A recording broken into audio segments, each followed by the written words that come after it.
And then when they get on this side, they get extorted, raped, robbed, and murdered, right? Who's the victim of this? We're victims.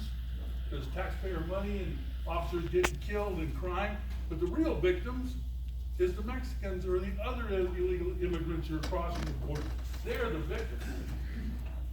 And then, you know, we're a sanctuary state. Man, I was fighting this way back when California became a sanctuary state. In the 80s, the mid-80s, when I first saw this stuff starting to happen, I'm a Catholic, so I'm not talking out of school. The churches were granting sanctuary to these young men who were coming from the revolution in El Salvador, right? And they would house them in Los Angeles. That's how MS-13 started. Okay? It started in Los Angeles, but it was these kids from El Salvador that were being recruited by the gang members, and they became their own gang. There's two sources of information if you want to look at it. This is what I talk about. The unholy trinity. American gangs, Mexican cartels, and international terrorists, jihadists, okay? And they're connected. It's not random. They use each other, they work together, and what's their main purpose? What's their purpose? To destroy us. Even in the Colombian days, when the Colombian cartels were running, they said cocaine was the poor man's atomic bomb. It's the way we're going to attack the United States of America, with cocaine. We did a pretty good job. But following them, we have this. On the left here, we have an article from the Inquirer, the National Enquirer, saying that in Honduras, members of the Al-Qaeda were meeting with leaders of the Mara Salvatrucha gang. Now, I belong to a federal task force, the Metropolitan Federal Task Force in Los Angeles. We were working the Mexican Mafia and Mara Salvatrucha, MS-13. So when I see this article, I bring it in and I show it to my FBI counterparts. One of them says, Richard, come on. Look, you got these Latino boys, good Catholic kids. You're not going to talk to people, Islamic terrorists. They have nothing culturally connected. I said, you ever hear of the IRA? Who trained the IRA? British. PLO did. Okay, PLO. Who armed them? PLO did. Okay, jihadists armed them. So on the other side, we have Homeland Security Today. This is the magazine that intelligence people who are about Homeland Security read. In that article, this guy brings up the unholy trinity, and that's where I stole the name. Okay, but he brings it all up, and it's true. I spoke in a terrorist conference, and that was my subject. Transnational gangs, this is the first leg of this triangle, right? First leg, transnational gangs, okay? Los Angeles is the home of gangs, right? The Hispanic gangs began in El Paso, and they came to California, and they were, in those days we called them Pachucos. But they settled in the Los Angeles area, and there's hundreds of them in the Los Angeles community, and usually they used to fight with one another. The three biggest gangs in Los Angeles are Florence 13, Florencia 13. So if you see F13 on your wall, that's who we're talking about. MS-13, you all know MS-13. You know why you know MS-13? Because when MS-13 settled down in Washington, D.C., they attacked the senator. So suddenly, all the federal focus was on MS-13. But they had been in Los Angeles for a long, long time. Then the third gang would be 18th Street. Wherever you find MS-13, you will find 18th Street. They're arch rivals. Why are they arch rivals? When the Salvadorians first settled down in the Pico Union District of Los Angeles, the only gang there was the 18th Street and the Temple Gang. Temple Gang would not accept anybody from Mexico. 18th Street would not accept anybody from El Salvador, okay? So a few El Salvadorians joined the 18th Street until there was enough of them to start their own gang, and that gang became the Mara Salvatrucha. When the members who were in the 18th Street saw that there was a gang of their own nationality, they jumped from 18th Street to Mara Salvatrucha. Well then, the gang code, you don't jump sets. That's like that's like to train your country, okay? So they went to war in the Pico Union District, and they're still at war. The Florence 13 people are on the cover of Lowrider magazine there. You can read all about this in No Boundaries, a book that some guy wrote that's pretty good about this information. Marcel Atrucha. I mean, it's not like they were before. They have their own websites. They have their own, you can get online and you can watch them text each other online. So they're constantly updating their information. The operation that I worked was on the Mexican Mafia, the RICO in 1995. And you see here, that guy in the middle there, his name is Nelson Comandari. He was the leader of all the MS sets in the Los Angeles area. Nelson Comandari, is that a Hispanic name? No. He's a Palestinian, okay? And he was under the Mexican Mafia. Mexican Mafia is a prison gang, not a street gang. They control all gangs in Southern California. Whoever controls the prison controls the outside. So the four big ones, we'll get into those. So anyway, and for Nelson to join the Mexican Mafia, he had to have sponsorship, and that shows his organization. The other thing we were seeing is Mica Mills. This is another thing that everybody's talking about. They were making the best counterfeit identification you ever saw. You know, I went to a class one time on the East Coast where they showed you that you can see a false driver's license because you can pick up the lamination off the top, and besides that, we have those hieroglyphics. Yeah, to disguise it. Well, I've been on the street of Los Angeles in the Pico Union District, and I can buy any of those things for the right price. They start at $75 and run up to thousands. Passport, anything you want to be produced by these guys.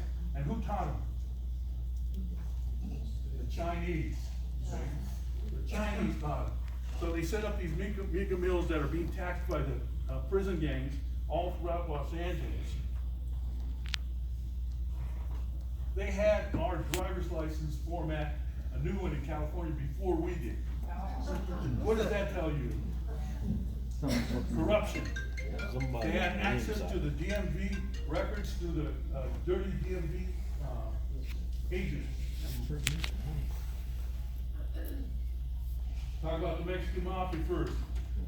Of all the gangs from Los Angeles, the Mexican Mafia is the most dangerous, because they ask me that question all the time, and the National Geographic one said that MS-13 was the most dangerous gang in the United States. No. Most dangerous gang in the United States is these people, because they have a coalition of huge numbers of gangs, all under the Sureño flag. So have you heard that name, Sureño? It means Southerner. They're in the Southern coalition under the Mexican Mafia.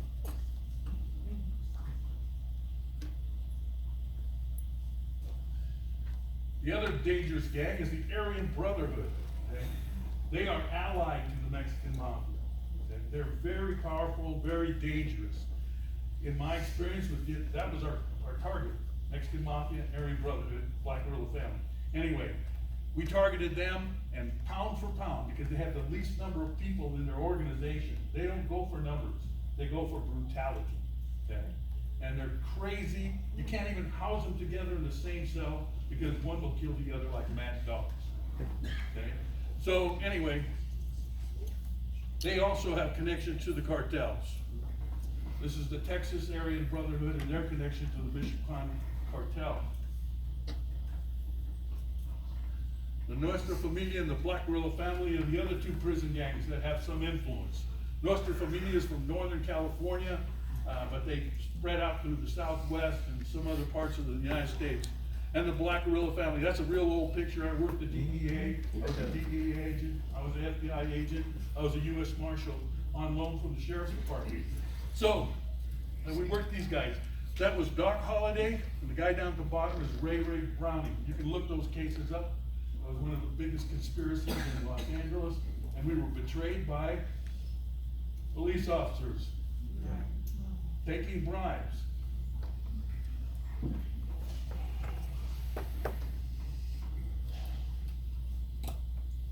The other two important organizations I would mention was the Texas Syndicate, TS. Have you ever heard Mexican gang members talking, and one will say to the other, "Órale, ese!" What does that ese mean? That person, that one? Is that the Spanish translation? No. Ese is the Spanish pronunciation for the letter S. The letter S stands for sindicado. You're syndicated. You are a member of a prison gang or associated with a prison gang. So, órale ese means, are you up? Are you in? And then the other one is the Barrio Azteca gang, okay, out of El Paso, Texas. It used to be called the El Paso Tip. In fact, El Paso Tip was the first prison gang that the United States ever saw. EPT. They morphed into Barrio Azteca, BA 21. It's another designation they use. They have the unusual thing that they are a street gang, they are also a prison gang, and they're also in a cartel. All three.